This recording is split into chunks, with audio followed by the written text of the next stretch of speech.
Have you ever felt the roar of 50,000 spectators, echoing like a storm?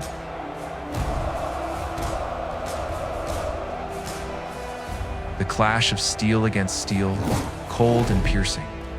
The hot breath of a monster right behind you. And the smell of blood dripping onto the sand. This is not a game, not an ancient legend.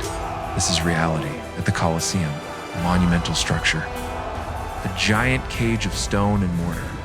A place where glory is bought with blood, and a warrior's fate is decided by an emperor's thumb.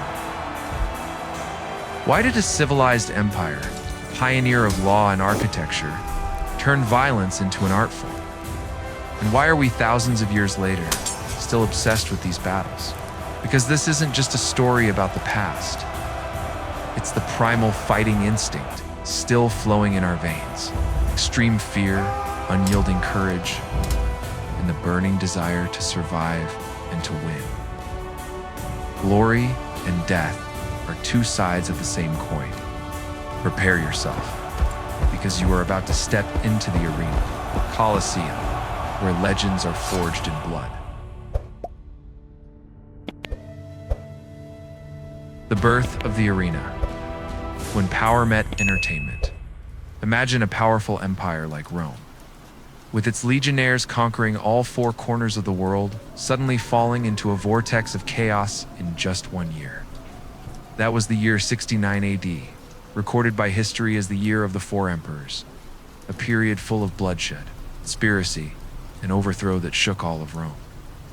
After Nero's suicide in 68 AD, the notorious emperor known for his extravagance and brutality, the empire had no clear successor. Galba, a senile veteran from Hispania, was supported by the legions and was the first to ascend the throne in June 68 AD, but he quickly lost public favor. Due to his stinginess, cutting soldiers' bonuses, and imposing heavy taxes. Within months, Otho, an aristocrat who was once a close friend of Nero, overthrew Galba in a bloody coup right in the center of Rome. With Galba's head being chopped off and left on the street, Otho ascended to the throne in January 69 AD, but his reign was even shorter. Just 3 months later, Vitellius, commander of the legions in Germania, led his troops back to Rome, defeating Otho at the Battle of Bedriacum. Otho committed suicide to prevent a prolonged civil war, and Vitellius became the third emperor, famous for his lavish feasts while the people were starving. However, his extravagance sparked an uprising from the east. Vespasian, a talented general who was commanding the conquest of Judea, was supported by the legions of Egypt and Syria. By December 69 AD, Vespasian's army, led by his son Titus, marched into Rome, overthrowing Vitellius, who was dragged through the streets and brutally executed. The civil war ended with Vespasian's ascension, founding the Flavian dynasty. That year, Rome witnessed thousands of deaths, a depleted economy, and a populace in utter despair. Everyone realized that the empire needed a strong sedative to heal its wounds, to make the people forget the chaotic days and look toward a more stable future. Vespasian, a seasoned general from a common background in the Sabine region, was not blind to power. He had participated in the conquest of Britannia under Claudius, and now at the age of 60. He understood that to consolidate his throne, he could not rely solely on the sword and an iron fist. After years of civil war, Rome needed to be rebuilt. Needing symbols that proved the Flavian dynasty brought peace and prosperity to the people. And so, he decided to build the greatest structure of all time, a colossal amphitheater, a playground for everyone, right on the site of the Domos Arya Nero's lavish golden palace.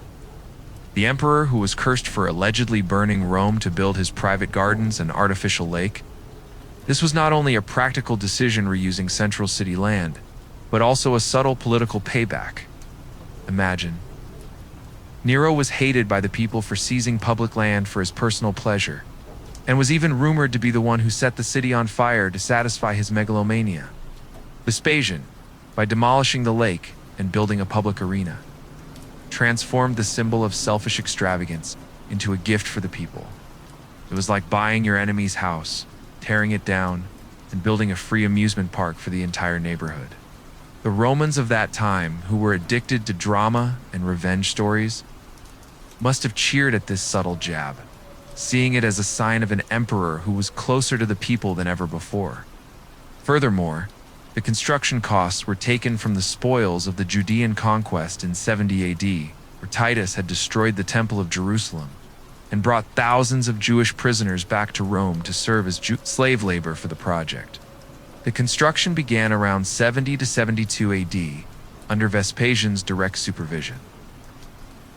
He did not live to see its completion, dying in 79 AD, but his son Titus continued and finished it in 80 AD. To celebrate this momentous occasion, Titus organized an unprecedented grand inauguration, lasting for 100 consecutive days, a number that stuns us today, equivalent to a reality TV show lasting more than 3 months non-stop. During those 100 days, Rome was transformed into a colossal stage of blood and glory. Thousands of gladiator contests took place, with brave warriors clashing with swords, shields, and nets. Thousands of wild animals from Africa and Asia, lions, tigers, elephants, rhinoceroses, and even crocodiles, were hunted and killed in dramatic hunts. According to the historian Dio Cassius, more than 9,000 animals were slaughtered, and hundreds of gladiators sacrificed their lives for the amusement of the crowd. There were even naumachia naval battles where the arena was flooded to reenact famous sea battles, with hundreds of prisoners and slaves playing sailors fighting to the death. This festival was not just entertainment. It was a powerful statement from the Flavian dynasty. We have brought peace after civil war, prosperity from spoils of war, and now the ultimate games for the people to forget their painful past.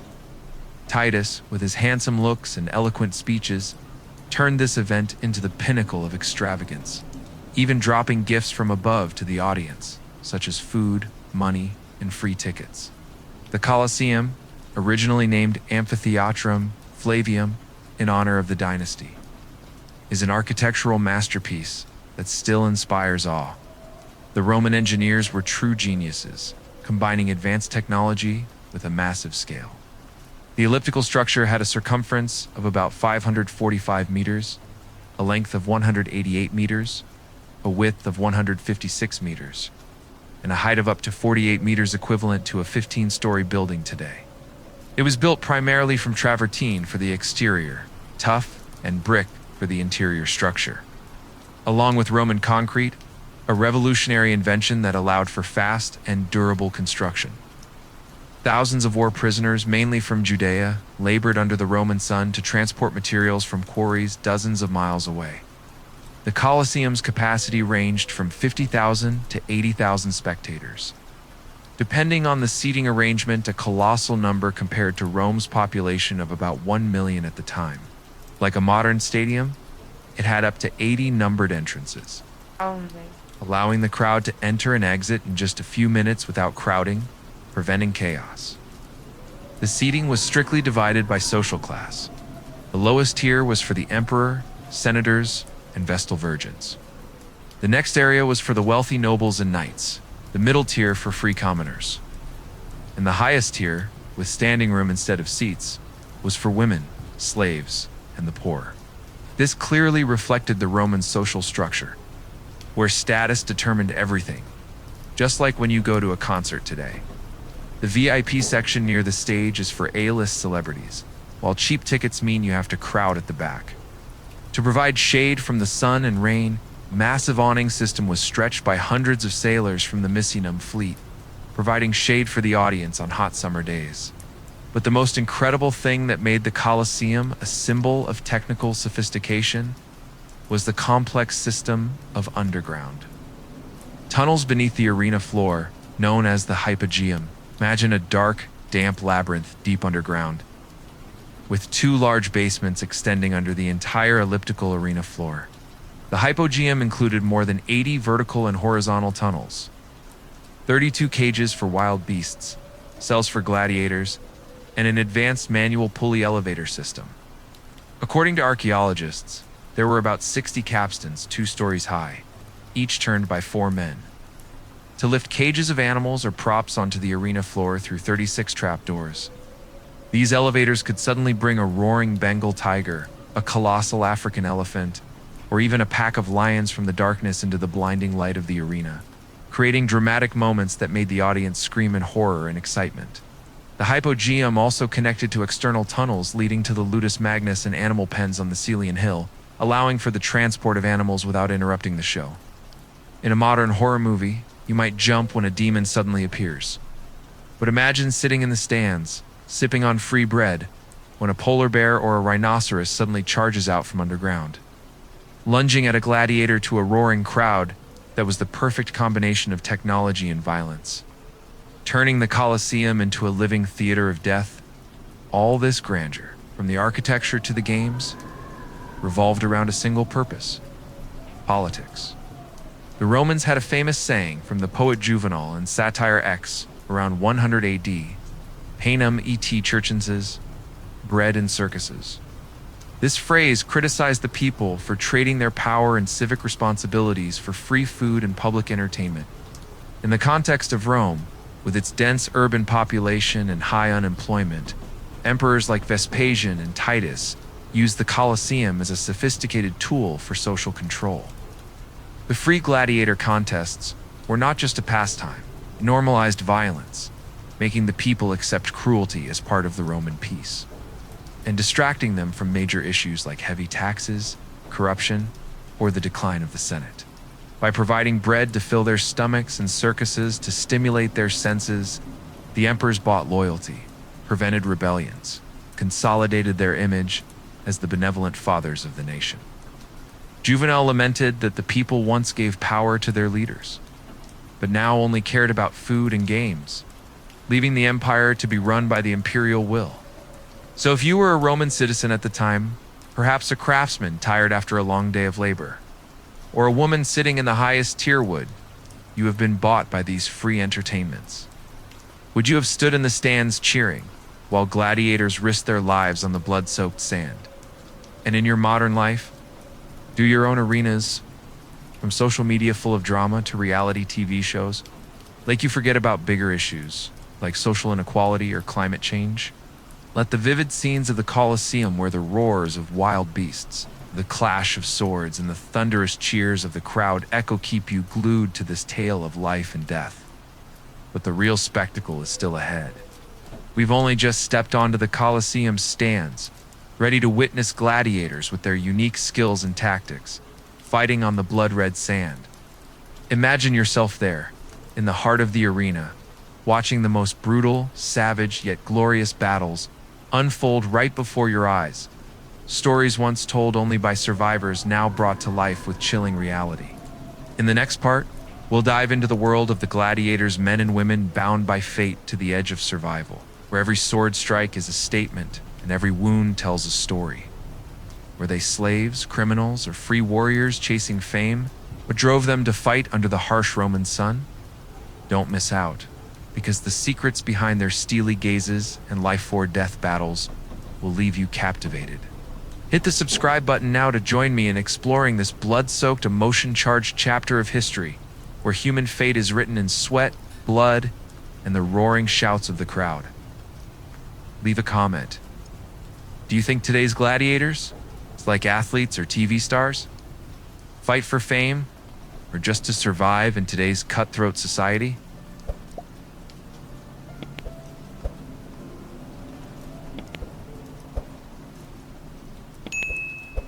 Gladiators, the reluctant heroes.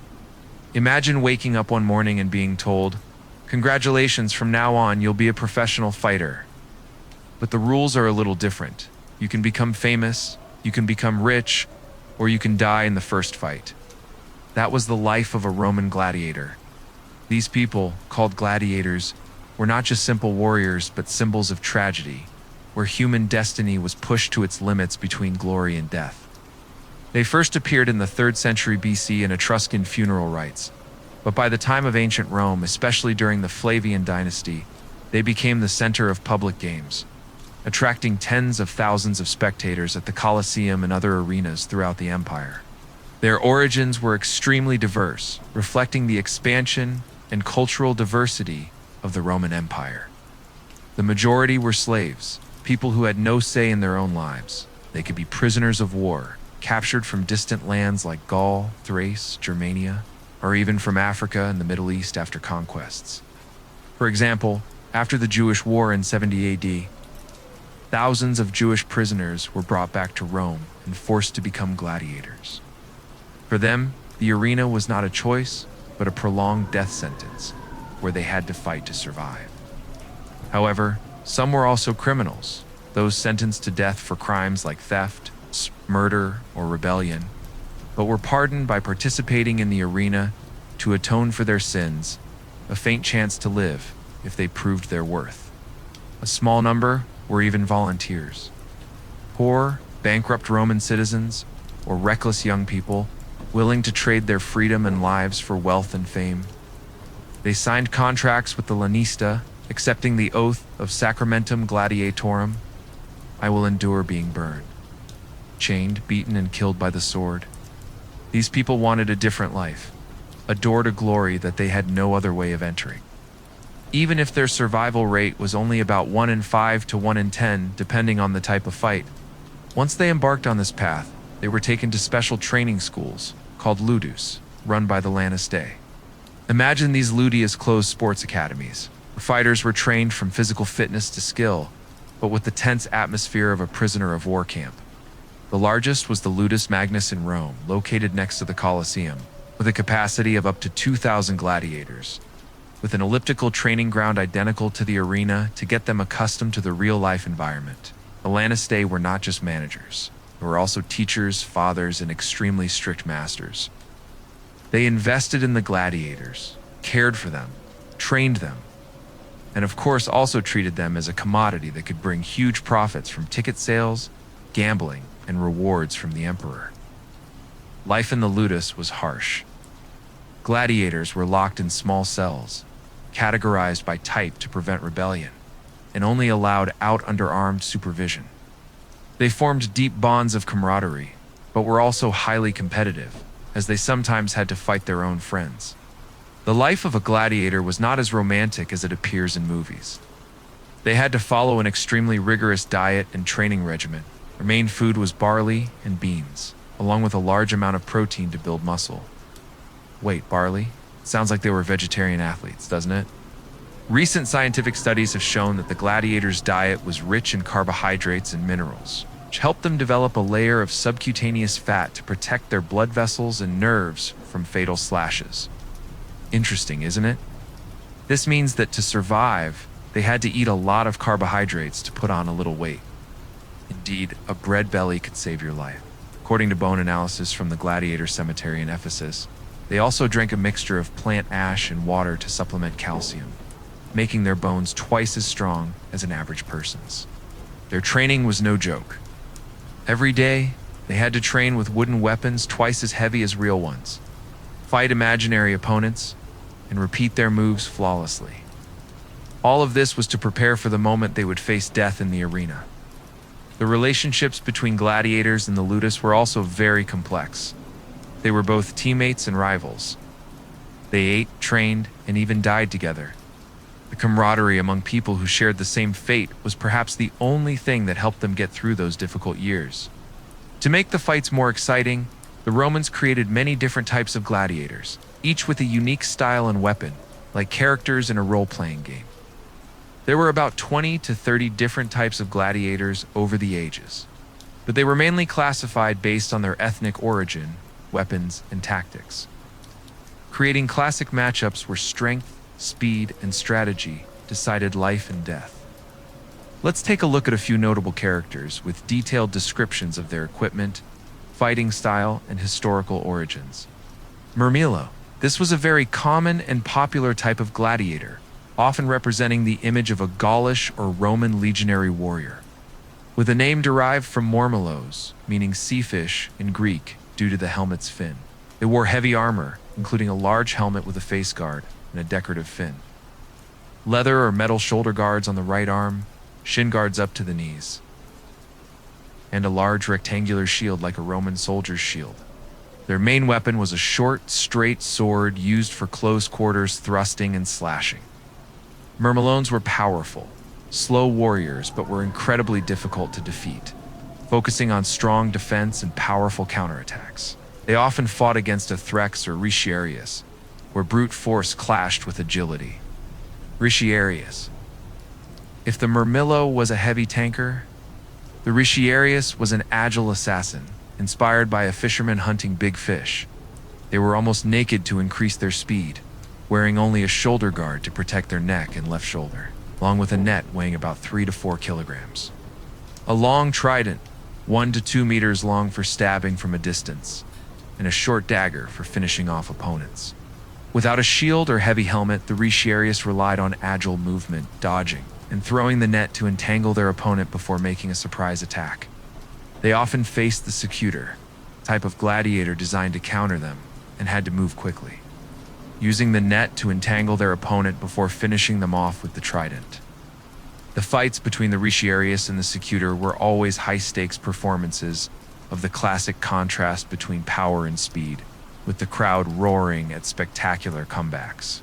Secutor, the arch-nemesis of the Retiarius. Their name means pursuer, because they were designed to hunt down and close in on their agile foe. They wore a smooth, spherical helmet that enclosed their head with only 2 small holes for sight and breathing, to prevent the net from snagging, but which also limited their vision and breathing, a disadvantage that forced them to end the fight quickly. Their equipment included a shoulder guard, shin guards, a large rectangular shield, and a short gladius sword. They charged at the Retiarius like a destructive robot, using strength and endurance to overwhelm their opponent before they became exhausted from the heavy helmet. Threx, this gladiator was inspired by the Thracians, a traditional enemy of Rome, the nimble, tricky, and unpredictable fighting style. Ow. They wore a curved helmet with a crest of feathers, or a face guard, a small square or crescent-shaped shield that only covered half of their body, and their main weapon was a curved sword about 60 to 80 centimeters long, used for upward chopping and hooking, piercing through gaps in armor. Their armor included a manica on the right arm and a hyocrea on their thigh. The Threx was more agile than the Myrmillo, often using speed to dodge and counterattack, creating dramatic fights with the Myrmillo, a symbol of the clash between Thrace and Rome, hoplomachus. It's representing the classical Greek style inspired by the hoplite. They wore the most complete armor, a helmet with a large feather crest, a chestplate, manica, hyocrea, and carried a long spear 2 to 3 meters long for stabbing from a distance, a small round shield, and a reserve dagger. The hoplomachus was a versatile lancer, combining long-range offense with close-quarters defense, often fighting against the Myrmillo or Threx, using their spear to maintain distance before moving in for close combat. Provocateur, the oldest type, meaning challenger, who often fought their own kind to settle scores. Their equipment was simple: a helmet without a crest, a heart-shaped chestplate, a large rectangular shield, a straight gladius sword, and shin guards. They focused on brute force and basic techniques, similar to a Roman soldier, which created balanced and prolonged fights. Samnite, one of the earliest types, representing the Samnites with a large rectangular shield, short sword, a feathered helmet, and a shoulder guard. They were a symbol of Rome's early enemies, but were gradually replaced by the Myrmillo, bestiarius, not a pure gladiator, but a beast hunter, carrying a spear whip, or bow and arrow to fight wild animals like lions and elephants. They wore light armor and relied on speed and strategy, often opening the main events. The clashes between different types of gladiators created classic battles, each with its own story. We didn't just watch them fight. We followed their tactics, skill, and courage. Initially, gladiators were considered the lowest class in society, no different from badly treated slaves. But after just a few battles, everything changed.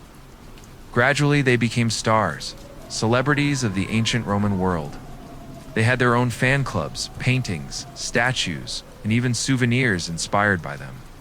Yes, that's right. They could be considered the football stars of the ancient world. The people admired them not only for their strength or skill, but also for their stories. It was a story of a person who had nothing, a slave, who bravely faced death to gain freedom and glory. They became a symbol of courage and willpower, something that ordinary people always longed for. Noble women, even from the highest class, were infatuated with them. They bought souvenirs, and even the gladiator's blood to use as good luck charms or cosmetics. This fandom was a bit crazy, wasn't it? This contradiction between a slave with no power and a person worshipped by all of society created a special appeal for the story of the gladiators. They lived short lives but burned brightly and left behind a legacy of courage. So if you could go back to ancient Rome, do you think you'd be a cheering spectator or a gladiator facing a challenge? And in our modern world, do you see any gladiators? Perhaps they're athletes, artists, or even programmers trying to fight a boss named Deadline. Let the tales of the gladiators' men tested by fate, where every scar tells a story and each battle is a symphony of courage, keep you glued to the edge of your seat. In the next part, we'll dive deeper into the heart of the Roman Colosseum, where it's not just about swords and blood, also death-defying spectacles. From thrilling wild beast hunts to breathtaking naval battles fought in a flooded arena. What drove the Roman crowds wild for these brutal performances? Are there secrets hidden behind the deadly props and traps beneath the arena floor? Don't miss out, because the story ahead will plunge you into a world where life and death are separated by a single heartbeat. Hit the subscribe button now to join me in uncovering the mysteries of these fate-defining games, where every moment is an unforgettable shock.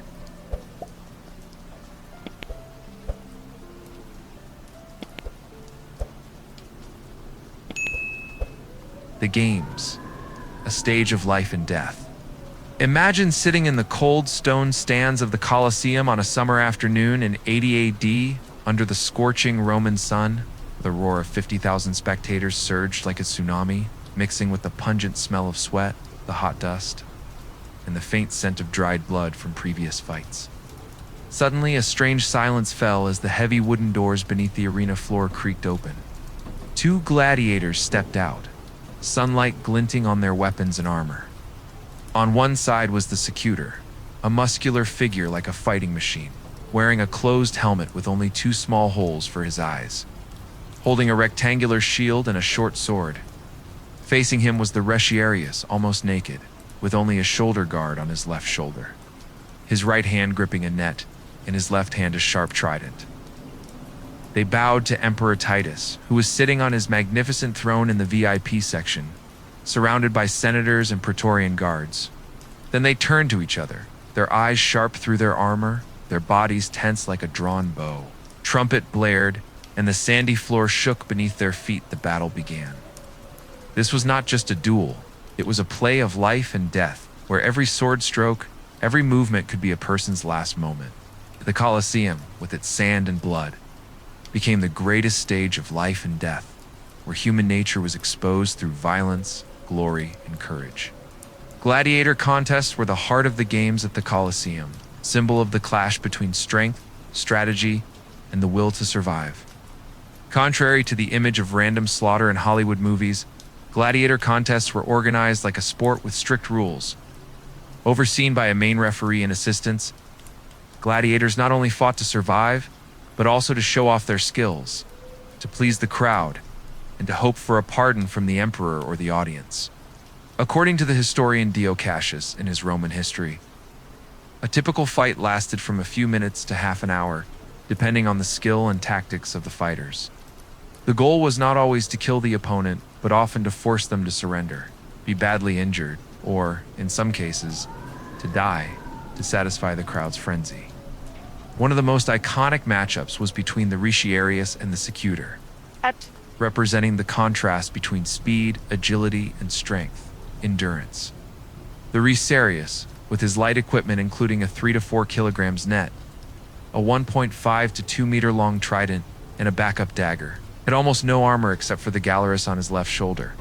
He moved with the speed of a deadly dancer, constantly retreating and circling to maintain distance, his eyes sharply looking for a weakness in his opponent. The retiarius's tactic was to throw the net to entangle the secutor, make him lose his balance or disarm him, then use the trident to attack weak points like the neck, thigh, or abdomen.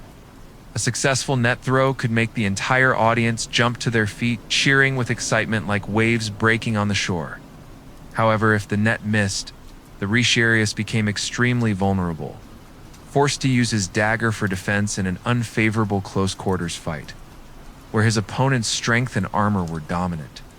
Conversely, the secutor, meaning pursuer, was equipped like an ancient tank, a smooth, closed helmet with 2 small holes for his eyes, a large shield, a short sword, and armor protecting his shoulder and leg. The secutor's helmet was designed to make it difficult for the retiarius's net to snag on it. But the disadvantage was limited vision and difficulty breathing, especially in the sweltering Roman heat. The secutor's tactic was to close in quickly, using his shield to block and his sword to deliver powerful slashes, cornering his opponent or wearing him down. This fight was a masterful display of tactics. The retiarius circled and retreated, waiting for an opportunity to throw his net while the secutor advanced relentlessly, trying to force his opponent into a close-quarters fight. According to archaeologists like Kathleen Coleman, such pairings were designed to maximize drama, turning each fight into a living story between 2 opposing styles. The rules of the fight not only depended on skill, but also on the interaction with the crowd and the emperor. When a gladiator was exhausted, injured, or disarmed, he could raise his index finger to surrender. At this point, the referee would signal a stop to the fight, and the fate of the loser lay in the hands of the audience and the emperor. Contrary to the familiar image in popular culture of a thumbs up or thumbs down, historians like Anthony Corbile in Nature Embodied suggest that the actual gesture was more complex. A closed fist or a thumb pointed horizontally could signal to kill, while a waving of a cloth or the shout of mit from the crowd was a plea for mercy. The emperor, like Titus or Commodus, often consulted the crowd before making the final decision, turning this moment into a political play where supreme power was displayed to the public. According to the historian Donald Kyle's estimates, only about 20% of fights ended in death, as killing a well-trained gladiator was a waste, especially if they fought bravely or were popular. A notable example is the fight between Priscus and Verus during the inauguration of the Colosseum in 80 AD, recorded by the poet Martial in Liber Spectacularem. The 2 gladiators fought so fiercely that they were both exhausted, neither willing to surrender, which led Emperor Titus to declare them both winners and grant them freedom, rare moments celebrated as a symbol of mercy and glory. After the dramatic duels, the arena was cleared of blood, and fresh sand was spread to prepare for the Venetians' wild beast hunts, a display of the Roman Empire's wealth and power. Venetians were not just entertainment, but also a political statement. Rome not only conquered people, but also dominated nature. To supply the hunts, the empire organized large-scale animal hunts throughout the provinces, from Africa and Asia to Europe. According to Pliny, the Elder, in his Natural History, animals such as lions, Bengal tigers, leopards, rhinoceroses, elephants, crocodiles, and even rare species like polar bears and small whales were transported by ship from distant regions such as Mauritania, Egypt, or India to Rome. The cost of these endeavors was immense. Pliny notes that a single lion could cost 100,000 sesterces, equivalent to 10 years' pay for a Roman legionary soldier. For context, based on modern estimates, 100,000 sesterces in that era would be roughly equivalent to approximately 250,000 USD. Today, according to Dio Cassius, the inauguration of the Colosseum in 80 AD under Titus saw 9,000 animals killed in 100 days. From lions and elephants to white rhinos, a species so rare that it astonished the audience. The animals were kept in cages in the underground tunnel system of the Colosseum, transported through tunnels from the Cælian Hill, and brought up to the arena floor by a complex system of pulleys and elevators. Venetians had many forms to please the crowd. The most common were the bestia or beast hunters, often specialized gladiators or prisoners who fought wild animals. They were equipped with long spears, bows, or whips, wearing light armor to increase their speed. A skilled bestiarius could defeat a lion with a precise stab to the heart or brain, making the audience cheer excitedly. However, many people, especially prisoners or Noxi, were just live bait to be torn apart for entertainment. Another form of venations was to release many species of animals at once, to have them slaughter each other like a lion fighting an elephant, a pack of wolves fighting a bear, or even a rhino fighting a pride of lions, creating a chaotic and thrilling spectacle. Sometimes, gladiators like the Murmillo or Hoplomachus were brought in to fight the animals, combining the skill of a duel with the danger of a wild beast, increasing the drama. According to Suetonius, in his Lives of the Caesars, Emperor Nero once organized venations with 400 animals in one day. And Domitian even had elephants fight Renoza performance that astonished the audience with the power of nature subdued by Rome. The rare animals that survived were kept as symbols of victory or as displays, but the majority were killed for their hides and fur or as spoils of war. Venations, with their grandeur and cruelty, were a statement that Rome ruled all of nature, from humans to wild beasts. The rarest, but most spectacular form at the Colosseum was Naumachia mock naval battles that reenacted historical Roman sea battles. To turn the arena into a miniature ocean, the Romans used a complex hydraulic system, the network of canals and pipes from the Tiber River or nearby reservoirs. According to archaeologists like Mark Taylor, the Colosseum's floor could be flooded to a depth of 1 to 1.5 meters on special occasions, thanks to water channels and a water retention mechanism designed during construction. Some historians, like Kathleen Coleman, suggest that larger Naumachia may have been held in artificial lakes, such as Nero's nearby lake, but at least 2 battles were recorded in the Colosseum itself, under Titus and Domitian. Small warships, carrying gladiators or prisoners acting as sailors, were equipped with weapons like bows, spears, or rams, reenacting historical battles like the Roman victory over Carthage in the Punic Wars, or over Greece in the Battle of Actium.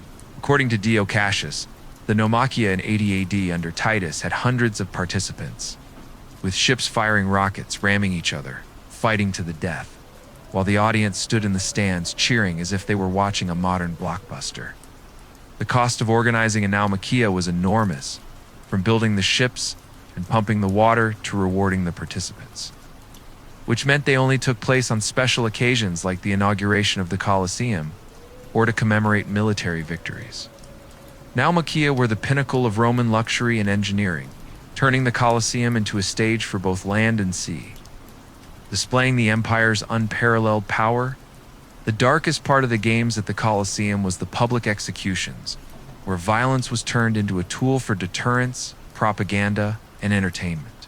The condemned criminals, slaves, prisoners of war, and especially Christians after the 2nd century AD, were thrown into brutal, elaborately staged plays.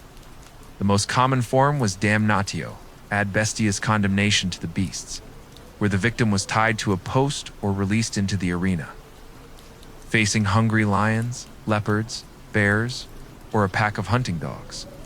According to the historian Eusebius in his Ecclesiastical History, during the persecution of Christians under Emperor Diocletian, hundreds of people, including women and children, were torn apart in these executions, which were often held during the midday break between the main fights. Some victims were forced to play mythological characters like Prometheus, being gnawed on by an eagle, Icarus being burned alive, or Pasiphae in morbid plays, turning death into a form of brutal art. According to Tertullian in his Apologeticus, the crowd cheered at the victim's suffering, viewing it as a public display of justice and a form of entertainment. Besides damnatio ad bestias, Noxi also included other forms of execution like burning alive, crucifixion, or forcing the victim to fight a gladiator without weapons, a fight with no chance of survival. I think these executions were not just for punishment, but also had a deep political meaning.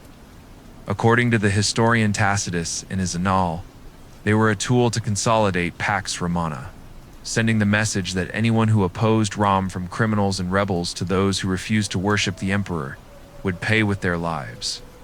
The emperors used these executions to turn violence into a symbol of power, making the people both fearful and mesmerized. The crowd, from senators to slaves, accepted, and even craved this cruelty. As a way to affirm the empire's dominance and their unity under the Roman flag, standing before the bloody spectacles at the Colosseum, from the dramatic duels and wild animal hunts to the brutal executions, the crowd cheered, applauded, sometimes decided the fate of the people in the arena. Why are humans so drawn to violence? The Colosseum is not just an arena, it is a mirror reflecting the complex nature of humanity, where life and death became a game, where courage, cruelty, and the thirst for glory intertwined. The gladiator fights, the nations, now Machaea, were not just entertainment, but a way for Rome to assert its power, dominating both humans and nature. But behind the crowd's excitement were deep ethical questions. What makes us fascinated by the suffering of others? And is modern society really different? In today's world, we also have new arenas. Social media, where debates and cancel culture erupt like virtual battles, or reality TV shows full of drama, where personal conflicts are exploited to attract viewers, all bear the mark of the Colosseum. Are we unknowingly cheering for forms of psychological violence, where a person's reputation and dignity are put in the arena? The Colosseum challenges us to look at ourselves and ask, are we truly more civilized than our ancestors?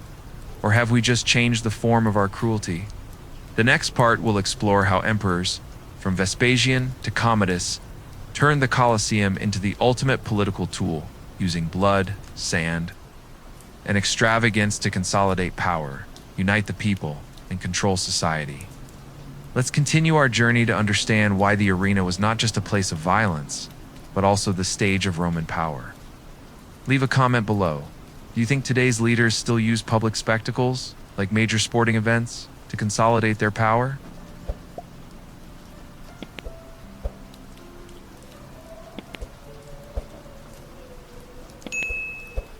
The arena, an emperor's tool. Imagine you're living in ancient Rome, in the middle of a bustling sea of people, jostling their way to the Colosseum under the bright sun of a Roman summer. The roar of the crowd echoes through the cobblestone streets, with thousands of citizens from all social classes, from nobles in clean white togas to the poor commoners, and even slaves, eagerly awaiting the dramatic gladiator fights and bloody wild beast hunts. In the highest stands, you see Emperor Titus, Vespasian's son, surrounded by powerful senators and the elite Praetorian Guard with their gleaming bronze shields, waving to the frenzied crowd, who are roaring his name like he's a god. This act wasn't just a simple friendly gesture.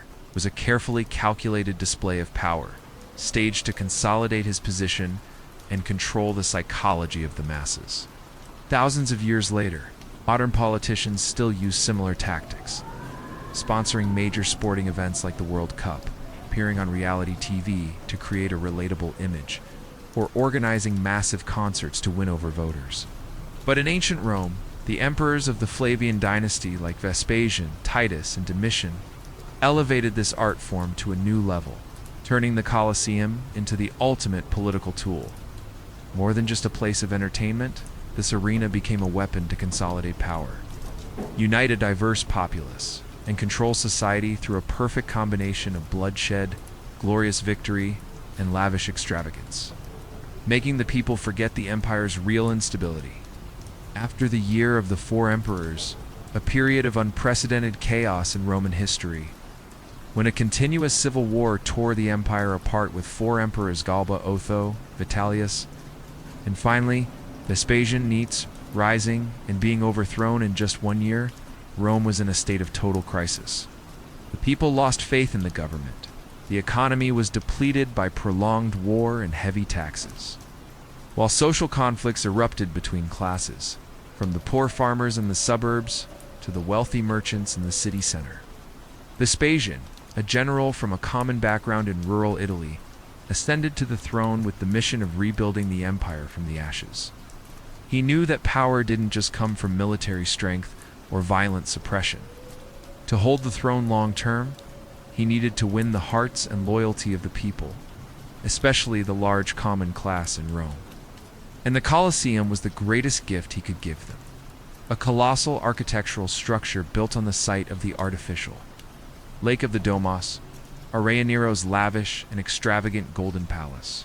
The emperor, hated by the people for his extravagance and brutality, which led to his overthrow in 68 AD, the demolition of the Domus Aurea, and the construction of the Colosseum, there was not just a practical decision about space, but also a powerful political message. The Flavian dynasty would prioritize the people's interests over personal luxury. According to the historian Suetonius in his work The Lives of the Caesars, the construction costs of the Colosseum were mainly taken from the spoils of the Judean conquest, including gold and silver looted from the Temple of Jerusalem, thousands of Jewish prisoners of war who were forced into hard labor to complete the project in less than a decade. This structure used the advanced technology of its time, such as the underground elevator system, to bring wild beasts and gladiators into the arena, and the giant velarium awning to shade the audience.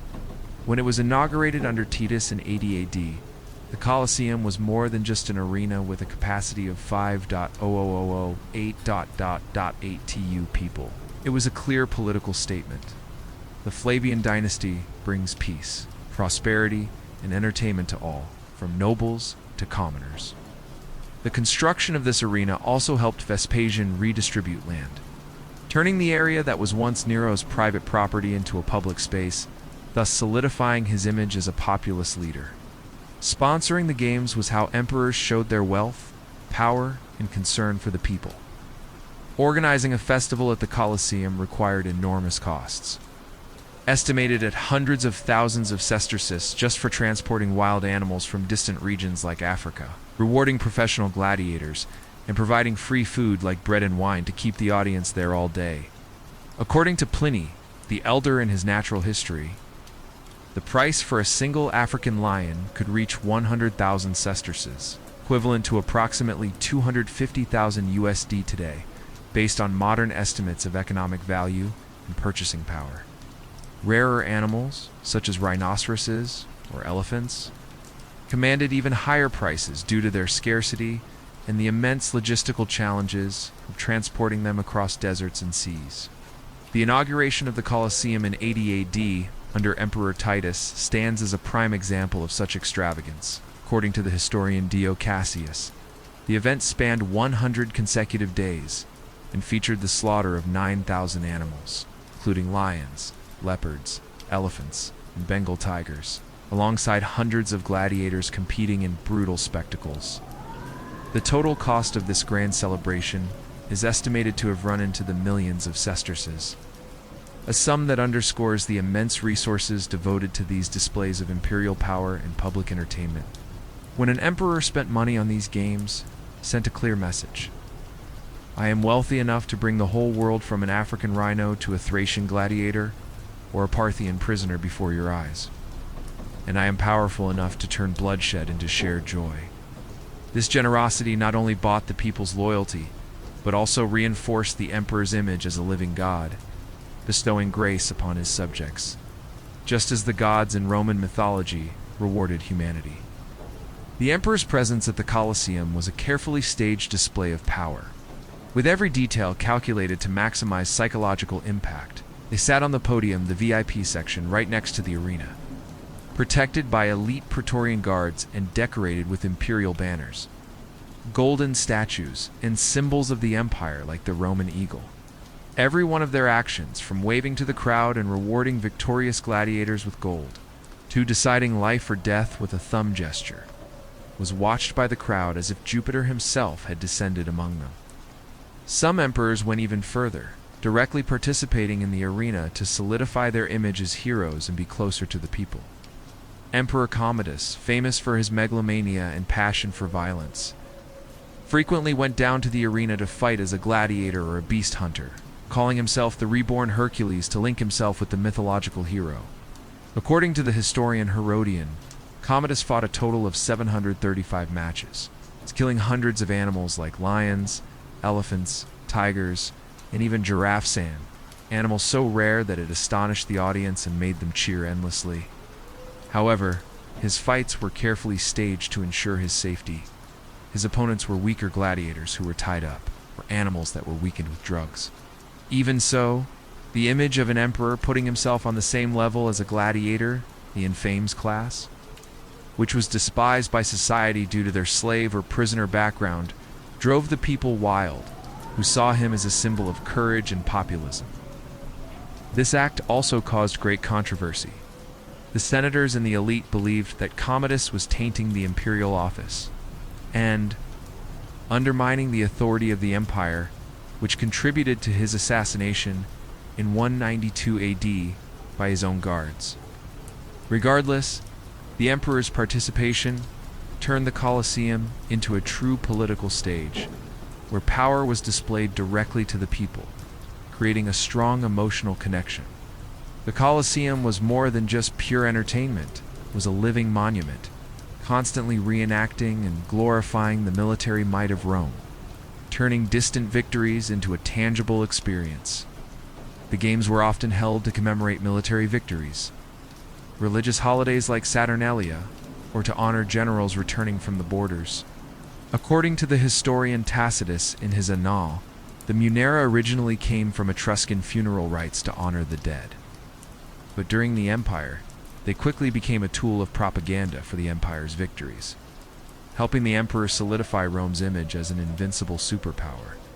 The inauguration of the Colosseum in 80 AD under Titus is the most typical example.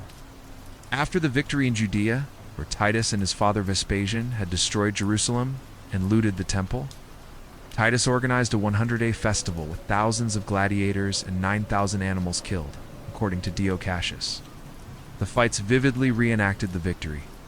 Jewish prisoners were forced to play the defeated enemy, wearing Judean costumes and being conquered by Roman gladiators in front of the crowd, while the spoils from the temple, like the golden menorah, were displayed as a symbol of dominance. These events were not just entertainment. They were a constant reminder that Rome had conquered the whole world. From cold Britannia in the north to the deserts of Egypt in the south, and that all peoples must submit to the Pax Romana. Other great festivals were also linked to military victories, turning the Colosseum into a center of national pride. Emperor Trajan, who is praised as one of the greatest emperors, organized a ludi that lasted 123 days in 107 AD to celebrate the victory over Dacia. With 10,000 gladiators participating and 11,000 animals killed, according to the records of his secretary Crato, these colossal numbers not only showed off the wealth from the gold and silver looted in Dacia, but also strengthened the spirit of national unity, making the people feel like they were a part of an invincible empire. Audiences from all classes, senators in the VIP section, knights in the middle tier, commoners, women, and even slaves in the highest tier, all gathered at the Colosseum, sharing in the joy of victory and the pride of Roman power. Like a modern city celebrating when its national football team wins the World Cup, the Colosseum turned military victory into a shared experience. Uniting the people under the Roman flag with its eagle and the motto SPQR, the emperors also increased the excitement by distributing gifts, bread, wine, money, or free tickets through a lottery system, turning the arena into a symbol of the empire's unity, glory, and vitality. These festivals also had a subtle educational element, teaching the people about history and geography through reenacted fights, such as an elephant hunt representing the war with Carthage or a Thracian gladiator symbolizing the conquests in the Balkans. The phrase panem et circenses, written by the satirist poet Juvenal in Satire X, is more than just a famous saying. It was a sophisticated strategy for social control, systematically applied by emperors to maintain stability. Rome, in the 1st-2nd centuries AD, was a megacity with about 1 million people, where class conflicts were sharp, poverty was widespread, and unemployment was a constant threat due to the influx of people from the provinces. According to modern historians like Keith Hopkins in Death and Renewal, about 20 to 30% of the urban population lived on grain subsidies, which were distributed for free from the empire's vast reserves, imported from Egypt and North Africa. But bread alone was not enough to soothe discontent. The people needed something to make them forget their daily hardships, such as high taxes, inflation, and the risk of rebellion, like the food riots in 22 AD under Tiberius. The Colosseum, with its free and spectacular games, became the perfect circus to soothe and control the psychology of the masses, turning negative energy into shared excitement. The games at the Colosseum were the most effective safety valve, allowing the people to vent all their anger and frustration safely. When the crowd cheered at Aretarius's skillful net throw, or screamed Eugula when a gladiator fell beneath his opponent's sword, they were venting all their social discontent onto the arena floor instead of directing it at the imperial government. According to the historian Alison Futrell in Blood in the Arena, the games normalized violence as a part of the culture, making the people accustomed to cruelty as a natural thing, while also obscuring real issues like high taxes, corrupt officials, or social inequality between the rich and the poor. The emperors also increased interaction to create an illusion of power. The audience had the right to decide a gladiator's life or death by raising their finger or waving a cloth, creating a sense that they were part of the system. For example, Emperor Claudius, although considered weak, often asked for the crowd's opinion before ordering missio, making them feel like they had democratic power, even though the final decision always belonged to the emperor. This is similar to watching a reality TV show today, where the audience can vote for a contestant through an app, but the result is actually predetermined by the producers and behind-the-scenes factors. Furthermore, the Colosseum was a rare space where all social classes gathered and interacted, albeit within a clear hierarchical system. Senators sat near the arena in comfortable seats, knights in the middle tier, commoners in the upper tiers, and women and slaves in the highest tier with a limited view. But they all shared a common experience: the excitement of violence and glory. This created a false sense of unity, where everyone temporarily forgot about social inequality, like the gap between the rich, the poor, or the decline of the Senate's power to cheer for Roman glory. According to the historian Donald Kyle, in Spectacles of Death in Ancient Rome, the games were also a way for emperors to divert attention from sensitive political issues such as uprisings in the provinces or the decay of the elite, by providing bread to fill their stomachs and circuses to stimulate their senses with. The sounds, the smell of blood, and the spectacular visuals. The emperors turned the Colosseum into a sophisticated social control machine, keeping Rome stable for more than 3 centuries, even as the empire began to weaken from the 3rd century AD. The Colosseum was not just a giant limestone arena. It was the greatest political stage in history, where emperors turned bloodshed and sand into symbols of absolute power, military victory, and national unity. But behind the spectacle of the fights and festivals was a brutal reality. Thousands of gladiators, prisoners of war, and innocent animals died horribly just to maintain the illusion of Pax Romana Roman peace while the empire was filled with internal instability. However, not everyone was blindly drawn into this game. Some intellectuals and religious groups, like the philosopher Seneca in his letters to Lucilius, strongly condemned the arena's brutality, calling it the perversion of society, where people rejoiced in the death of their fellow humans. Similarly, early Christians, who were forced to participate as prisoners in the games, saw the Colosseum as a symbol of religious persecution, and the stories of martyrs like Ignatius of Antioch inspired later resistance. These voices, though small and often suppressed, paved the way for future change, leading to Emperor Constantine banning gladiator games in 325 AD under the influence of Christianity. If you were a Roman citizen at the time, would you have been mesmerized by the emperor's generosity, with free bread and dramatic fights, or would you have stood up and protested the cruelty hidden behind the guise of entertainment? In the modern world, we have new arenas from social media, where debates and cancel culture are cheered on like virtual gladiator fights. 2 political campaigns that use mass media to control the masses and distract them from real issues like economic inequality. Let's think more deeply, because the next part will explore the more powerful voices of resistance, the gradual decline of these bloody games under the pressure of ethics and economics, and the lasting legacy of the Colosseum in human history.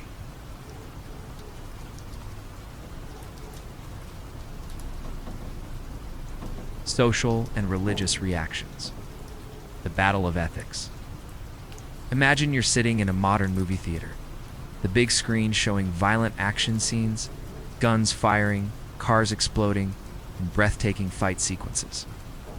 Around you, the audience cheers, thrilled by every punch and explosion, but you feel a sense of unease creeping into your heart. You ask yourself, why do we find joy in this brutality? Why have death and pain become a source of entertainment?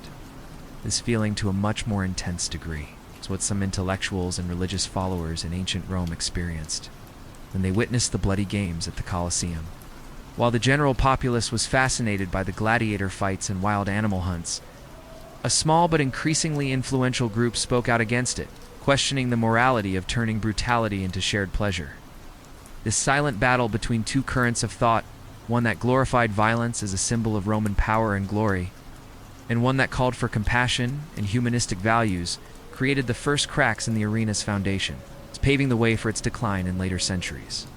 Within ancient Rome, where the Colosseum stood as a symbol of power and spectacle, not everyone was swept up in the fever of the games. The intellectual class, especially philosophers and orators, viewed the arena with a critical eye, questioning the ethical meaning and social impact of these violent displays. They didn't just see the games as a waste of resources or a show of power, but also as a threat to humanity and the core values of humankind. One of the strongest voices was that of Seneca, a Stoic philosopher who lived in the 1st century AD and was a tutor to Emperor Nero. As an influential figure in the imperial court, Seneca had the opportunity to witness the games at the arena. But instead of joining in the excitement of the crowd, he felt deep disgust.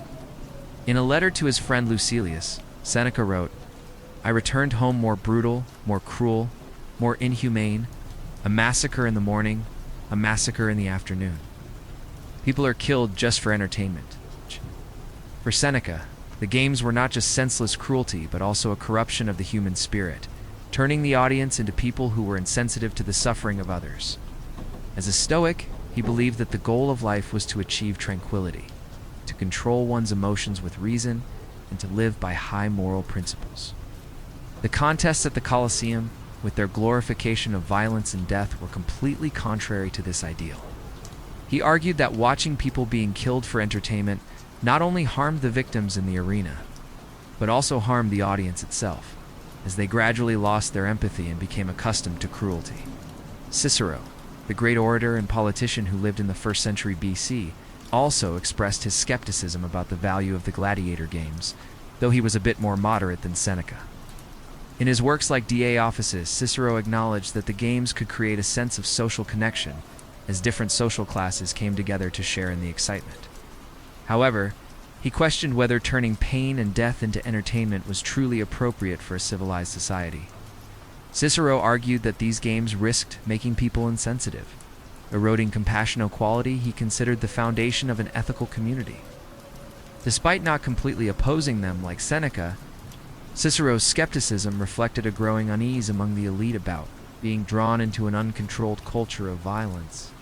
These critical voices were like the first cultural critics, seeing through the dark side of a form of entertainment that was celebrated by society as a whole. They realized that the Colosseum was not just a stage for violence, but also a propaganda machine, normalizing cruelty to serve the emperor's power.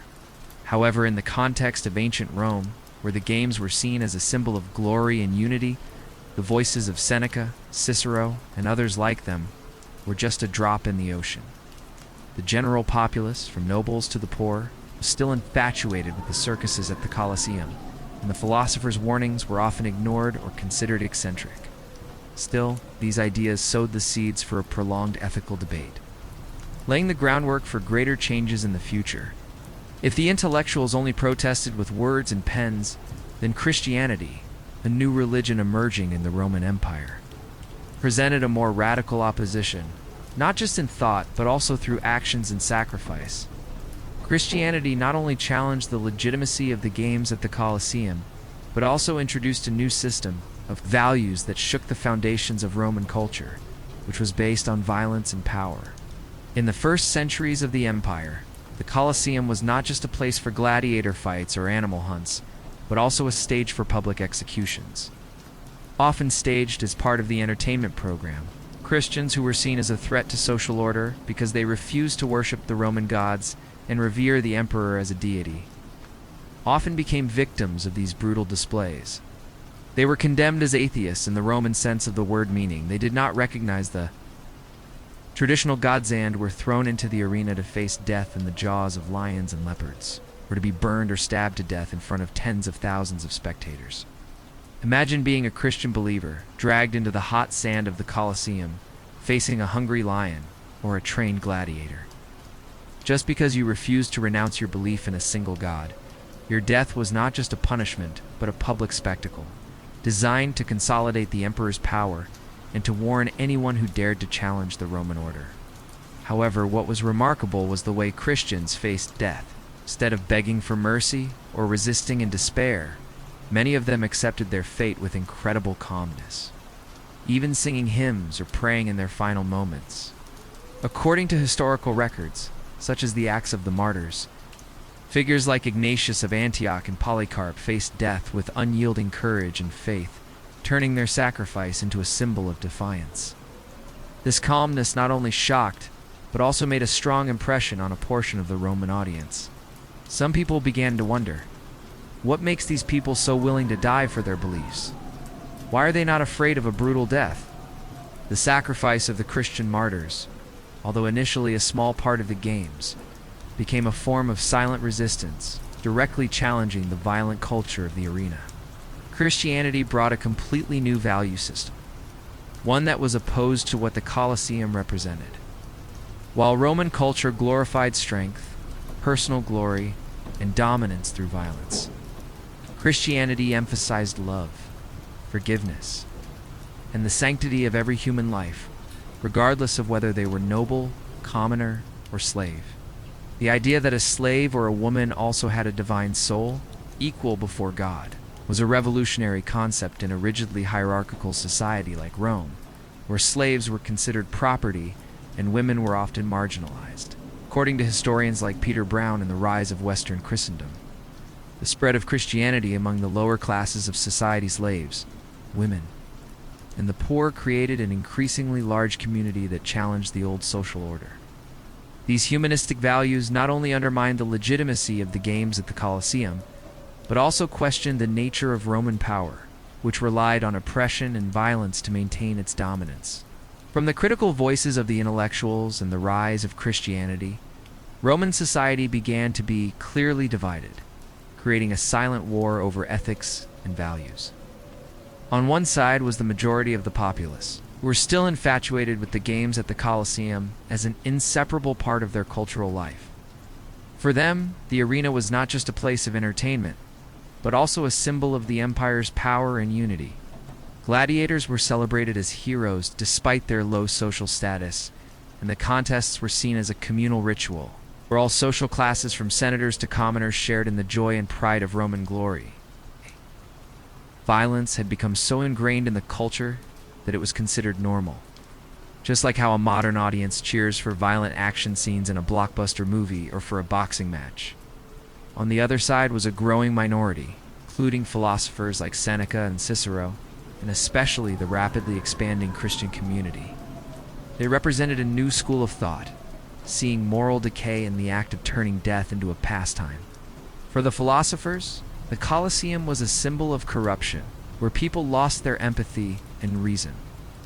For the Christians, the arena was the embodiment of cruelty and injustice, where innocent people were killed simply to serve the power and pleasure of the masses. Though they were still a minority, their voices began to spread, especially in the lower classes of society, where Christianity attracted the marginalized slaves, women, and the poor. The confrontation between these two schools of thought did not happen immediately with violence or protests. It was a slow, smoldering process, like an underground stream gradually eroding a solid rock. Over time, the spread of Christianity, along with economic and political pressures, weakened the legitimacy of the games at the Colosseum. The rise of Christianity, with its new ethical system based on compassion and the value of life, became a powerful counterweight to the violent culture of the arena. It raised fundamental questions about human nature, the purpose of life, and the meaning of power. While the people were still fascinated by the contests, these ideas began to sink into society, especially as Christianity was gradually accepted by the upper classes, including later emperors like Constantine. It was Constantine who issued the Edict of Milan in 313 AD, legalizing Christianity, who ordered the banning of gladiator games in 325 AD, marking a major turning point in the history of the Colosseum. The silent war over ethics within the Roman Empire, between those who were infatuated with bread and circuses and those who opposed the cruelty, is not just a story about the Colosseum, but also a story about the evolution of human values.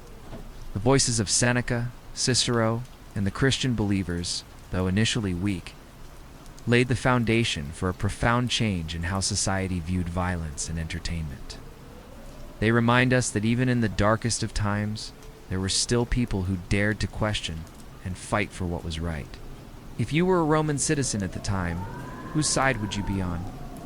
Would you join the cheering crowd at the Colosseum, or stand with Seneca and the Christians, condemning the cruelty?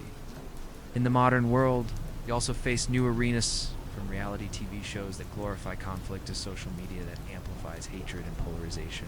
Are we being drawn into the bread and circuses of our time, or will we be the ones who dare to question the ethics of what we consume? In the next part, we will explore the final decline of these bloody games under the pressure of ethics and economics, and the lasting legacy of the arena in human history.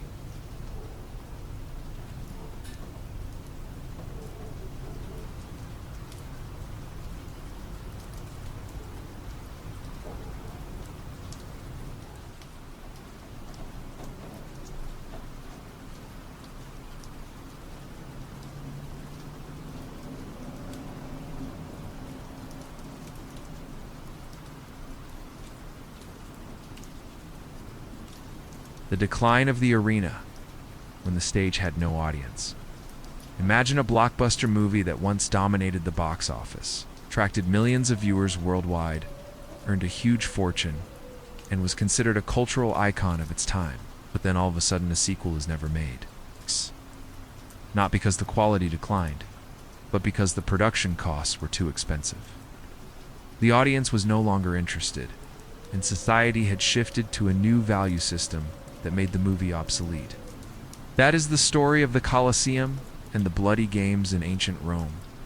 From a spectacular stage of power, glory, and violence, the Colosseum gradually lost its luster as the Roman Empire faced economic crises, a change in ethics, and political instability.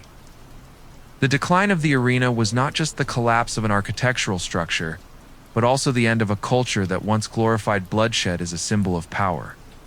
However, even as a ruin, the Colosseum still left a lasting legacy, continuing to inspire and pose questions to humanity about power, violence, and ethics. In the late 2nd and early 3rd centuries AD, the Roman Empire began to falter under the pressure of severe economic crises, marking a period that historians call the crisis of the 3rd century. Continuous civil wars, such as the disputes over the throne after the Severan dynasty, along with the wars against barbarian tribes on the borders and the Persian Empire in the east, drained Rome's treasury. Inflation increased due to the debasement of currency, heavy taxes, and the disruption of international trade worsened the situation. In this context, organizing the games at the Colosseum, once a symbol of the emperor's generosity and power, became a financial burden that could not be sustained. Organizing a festival at the Colosseum was a colossal investment, consuming staggering resources. According to historian Dio Cassius, emperors like Trajan spent millions of sesterces on ludi lasting months, equivalent to tens of millions of USD today, based on modern purchasing power and wage comparisons.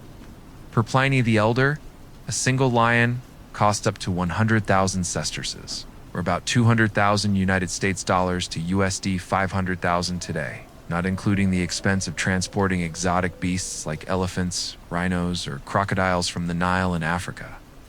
Training gladiators, paying generous rewards, and providing free food and wine for tens of thousands of spectators further inflated costs. Additionally, constructing and maintaining the Colosseum's complex systems, such as the underground elevators to bring beasts and gladiators to the arena floor, or the massive velarium awning to shield spectators from sun and rain, required immense financial and human resources. During the Empire's peak, these expenditures were seen as investments to win public favor and bolster power. But as the empire declined, they became an extravagant burden, akin to a modern nation spending billions of USD on a sporting event or festival to polish its image. Furthermore, the supply of slaves and prisoners of war, the main source of gladiators and victims in public executions, dwindled as Roman conquests slowed. After the time of Trajan, when the empire reached its territorial peak, Rome shifted to a defensive stance, focusing on consolidating its borders rather than expanding. Major victories like those in Judea or Dacia, which had brought thousands of prisoners to be used in the arena, became rare. According to the historian Keith Hopkins, the number of gladiators gradually decreased, and the training schools had to rely on free fighters or criminals, which increased costs and reduced the appeal of the fights. Like a company that has to shut down when raw materials are scarce and production costs exceed profits, the arena industry gradually became unsustainable. The emperors, although still wanting to maintain the tradition of bread and circuses to control the people, began to reduce the scale of the games or switch to cheaper forms of entertainment, such as chariot races at the Circus Maximus. While the economic crisis undermined the viability of the games, a new force emerged that completely changed the moral and cultural foundation of the Roman Empire: Christianity. From a religion that was persecuted in the early centuries, Christianity gradually spread throughout the empire, attracting not only the lower classes like slaves and the poor, but also the nobility and officials. By the 4th century, under the reign of Emperor Constantine, Christianity was legalized through the Edict of Milan and eventually became the state religion under Emperor Theodosius I through the Edict of Thessalonica. This transition not only changed the empire's religion, but also reshaped how Roman society viewed violence, entertainment, and the value of human life. Christianity brought a completely new ethical system, one that was opposed to the culture of the Colosseum. While the games glorified strength, personal glory, and dominance through violence, Christianity emphasized the sanctity of every life, compassion, and forgiveness. The idea that every human being, from slaves and women to prisoners, had an equal soul. Before, God was a revolutionary concept, challenging the hierarchical social order of Rome. Christians, who were once victims of public executions at the Colosseum, such as being thrown to wild beasts or burned alive, turned their sacrifice into a symbol of faith and courage. The stories of martyrs, like Ignatius of Antioch and Perpetua, were widely circulated, shaking the faith of many Romans in the legitimacy of the games. A pivotal event, often considered the straw that broke the camel's back in the history of the Colosseum, involved a Christian monk named Telemachus. According to the historian Theodoret, in his ecclesiastical history in 404 AD, Telemachus came from the east to Rome to protest the brutality of the Gladiator games. In the middle of a fight at the Colosseum, as the crowd was cheering wildly, Telemachus bravely jumped down into the arena, stood between two gladiators, and called on them to stop in the name of God, declaring that such violence was contrary to Christian ethics. The crowd, which was used to the sight of blood and did not understand his actions, became enraged. They stoned and killed Telemachus on the spot, turning him into a martyr right on the arena floor that had witnessed countless deaths. Telemachus' death caused a great shock in Roman society. It highlighted the conflict between the ideals of a Christian empire, which valued compassion, and the brutal reality of the games at the Colosseum. Emperor Honorius, a devout Christian, was shocked by this event and realized that gladiator fights were no longer appropriate for an empire that was changing its values. Soon after, he issued a decree permanently banning gladiator games throughout the empire, marking the official end of the bloody games at the Colosseum. Although other forms of entertainment, such as animal hunts and chariot racing, continued for a while, Honorius' decree was a historical turning point, ending the era of gladiator fitza, a symbol that had dominated Roman culture for over 4 centuries. After Honorius' ban, the Colosseum lost its central role as a stage for violence and power. Without the gladiator games, the arena gradually became desolate, left to the ravages of time and nature.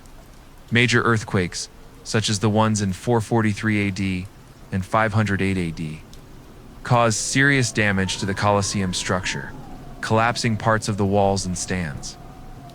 Lacking maintenance funds, the structure that was once the pride of Rome began to decay, with weeds growing on the stone steps and rainwater eroding the foundations. However, the greatest destruction came from humans themselves.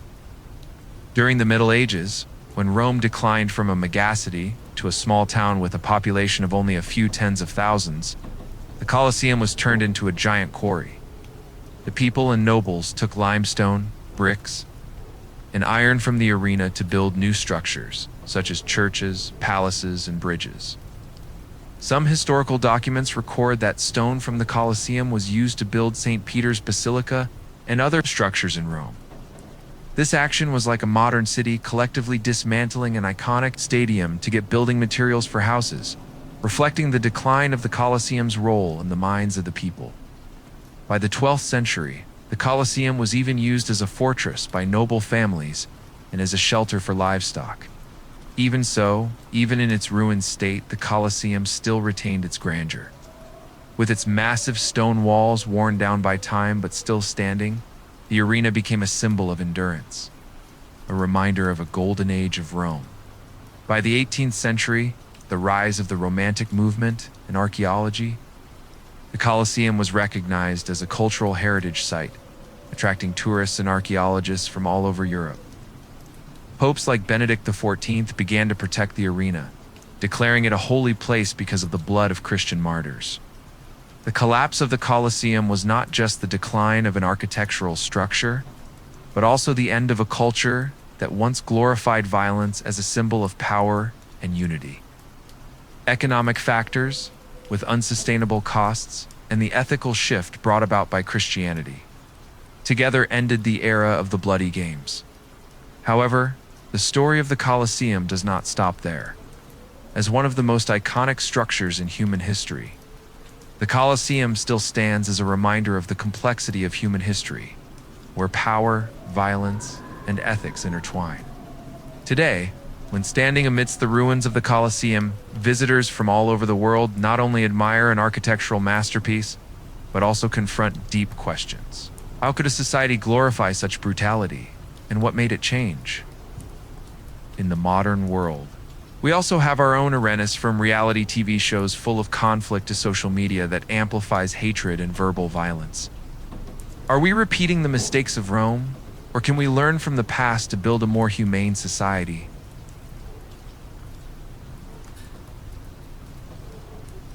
The legacy of the Roman arena, a lesson for the present. Stand amidst the ruins of the Colosseum, under the modern Roman sunset, where the rough limestone walls still stand tall despite the passage of time.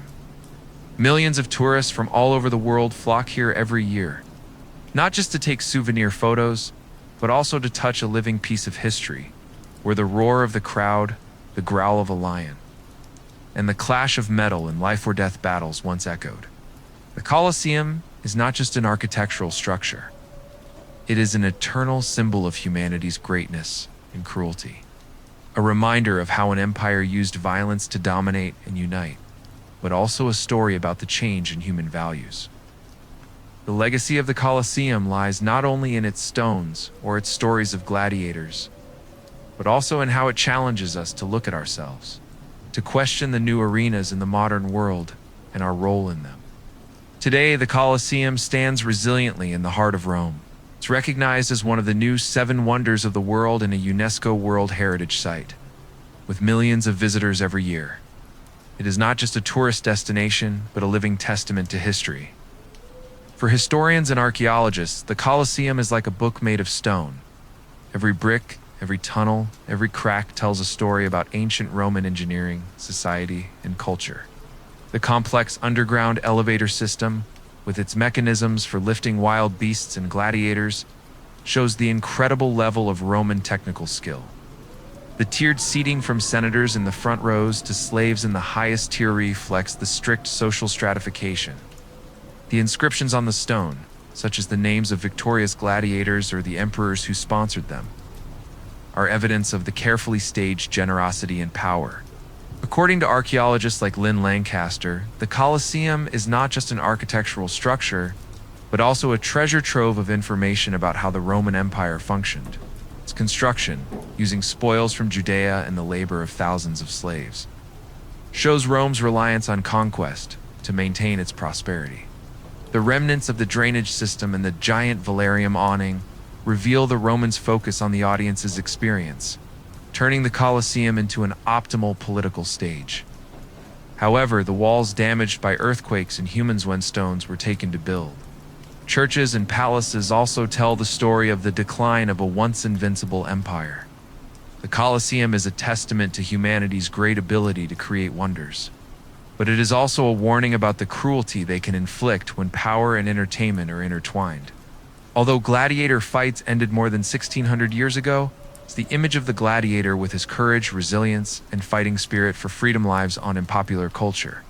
From movies and television to video games and literature, the story of the Colosseum and the gladiators continues to inspire, evoking primal emotions about survival and glory.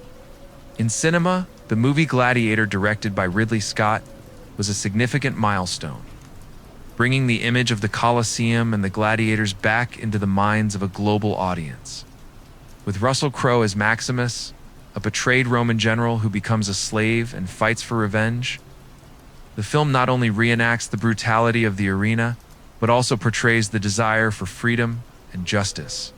The scene where Maximus stands in the middle of the Colosseum, declaring, "I will have my vengeance in this life or the next," has become a cultural icon, making the modern audience feel the allure of the Roman arena.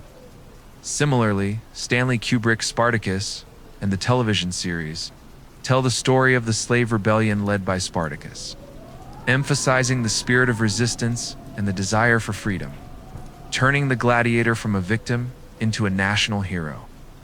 In the world of video games, titles like Rise, Son of Rome, and Assassin's Creed Brotherhood allow players to roleplay as a gladiator, experiencing the feeling of a life-or-death battle in the arena or exploring the Colosseum at its peak. Historical novels such as Robert Graves' Claudius, and Arthur Koestler's The Gladiators so delve deeply into the lives of the fighters, from psychological pressure to fighting tactics, highlighting the complexity of their role in Roman society.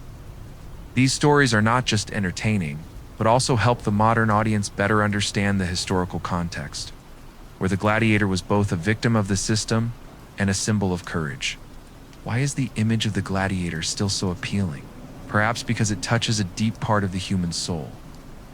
The desire to overcome adversity, to fight for freedom, and to seek glory, even at a high price. Each of us, in some way, is a gladiator facing the challenges of life, from the pressures of work and society to our inner battles. The Colosseum, with its stories of survival and sacrifice, becomes a lasting metaphor for the human struggle. The biggest question the Colosseum poses to us today is, has humanity truly overcome its ancestors' addiction to violence? Or have we just moved the stage to new, more sophisticated arenas? Modern society no longer organizes life-or-death fights with swords, but our forms of entertainment and social interaction still bear the mark of the brutality. Competition and display of power once seen in ancient Rome, the arena of sports. Combat sports like boxing, MMA, or even American football are direct descendants of the gladiator games. Although no one is supposed to die, the audience still cheers wildly at a knockout, a powerful tackle, or a broken bone in the ring. According to the sociologist Norbert Elias, modern sports are a way for society to civilize violence, allowing us to satisfy our primal instincts without actual bloodshed. Doubt. However, the excitement of watching one side win and one side lose still reminds us of the Roman crowd's cry of Eugula. The arena of media. Reality TV shows like Survivor, Big Brother, or cooking competitions turn personal conflict and failure into mass entertainment. Crime documentaries, like Making a Murderer, or sensational news about celebrity scandals, exploit human tragedy to attract viewers. Just as the Colosseum audience was fascinated by life and death, the modern audience is drawn into stories of downfall, mistakes, and conflict, often ignoring the ethical consequences. The arena of social media. This is perhaps the most brutal Colosseum of our time. Social media, like X or other platforms, has become a place for public executions through cancel culture, mob attacks, or hateful comments. A single wrong post or a controversial statement can destroy a person's reputation, career, and even life in just a few hours. The thumbs down gesture of the Roman emperor has now been replaced by a dislike button, unfollows, or a wave of virtual criticism. The online mob, like the crowd at the Colosseum, often acts on collective emotion, thinking little about the long-term consequences. According to the research of the psychologist Jonathan Haidt, social media amplifies polarization and a sense of outrage, creating an environment where judgment and verbal violence become entertainment. We can be proud that we have progressed beyond the Romans with laws protecting human rights and modern humanistic values. But have we truly overcome that primal instinct? Or are we just hiding it in more sophisticated forms? The Colosseum challenges us to look at ourselves and ask, what is my arena? What role am I playing, a cheering spectator, a fighting gladiator, or the one staging the show? And more importantly, what can we learn from history to build a society where entertainment is not based on the suffering of others? The Colosseum is not just a ruin, it is a mirror reflecting the complexity of humanity, where glory and brutality, power and ethics intertwine. From a stage of blood and sand, it has become a symbol of change, a testament to humanity's ability to overcome outdated values, to move toward compassion and justice. But the legacy of the Colosseum is also a warning. New arenas still exist, and we must be vigilant to avoid repeating the mistakes of the past. Thank you for joining me on this journey. From the glorious days of the Colosseum, under the Flavian dynasty, through the voices of resistance, its decline, and finally its lasting legacy, take a moment and ask yourself, in the arena of your time, where will you choose to stand? Will you be a brave gladiator facing the challenge, a spectator cheering with fascination, or a philosopher questioning the ethical values? If you enjoy deep stories like this, stories that make you lose sleep thinking, don't forget to subscribe to our channel to discover more interesting and surprising things with me.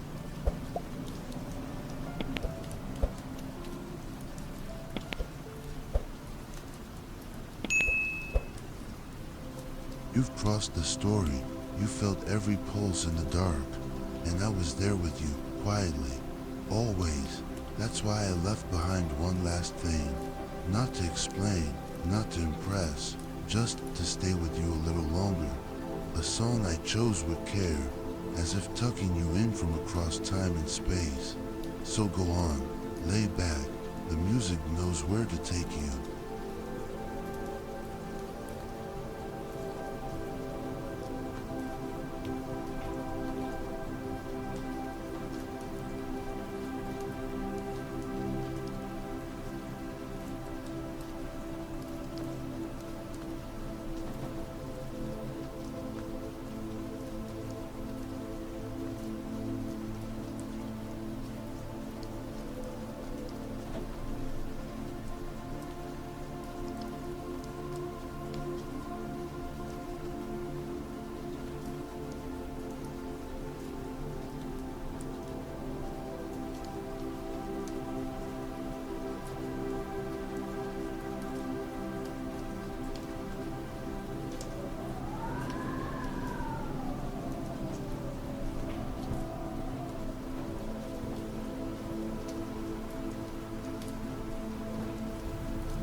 still here, then you're something rare. Not many stay this long. So, thank you for choosing to stay.